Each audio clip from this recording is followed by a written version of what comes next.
مذہب اور انسان کے بارے میں جاننے کے لیے اس چینل کو سبسکرائب ضرور کیجیے گا۔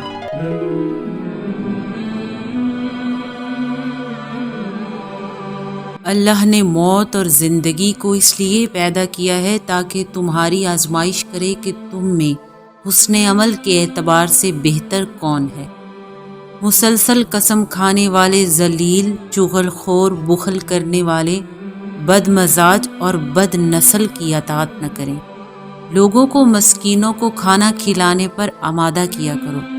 بے شک انسان بڑا لالچی ہے، جب تکلیف پہنچ جاتی ہے تو فریادی بن جاتا ہے، جب مال مل جاتا ہے تو بخیل بن جاتا ہے، علاوہ ان کے جو نمازوں کی پابندی کرتے ہیں۔ قرآن کو ٹھہر ٹھہر کر باقاعدہ پڑھو، جس قدر قرآن ممکن ہو اتنا پڑھ لیا کرو۔ بے شک رات کا اٹھنا نفس کی پامالی کے لیے بہترین ذریعہ اور ذکر کا بہترین وقت ہے۔ اپنے لباس کو پاکیزہ رکھو اور برائیوں سے پرہیز کرو۔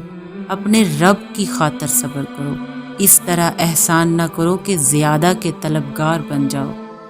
اہل جہنم سے پوچھا جائے گا کہ تمہیں کس چیز نے جہنم پہنچا دیا؟ وہ کہیں گے کہ ہم نماز گزار نہیں تھے اور مسکین کو کھانا نہیں کھلاتے تھے۔ لوگ صرف دنیا کی نعمتوں کو پسند کرتے ہیں اور اپنے پیچھے ایک بہت بڑے سنگین دن کو چھوڑ دیتے ہیں۔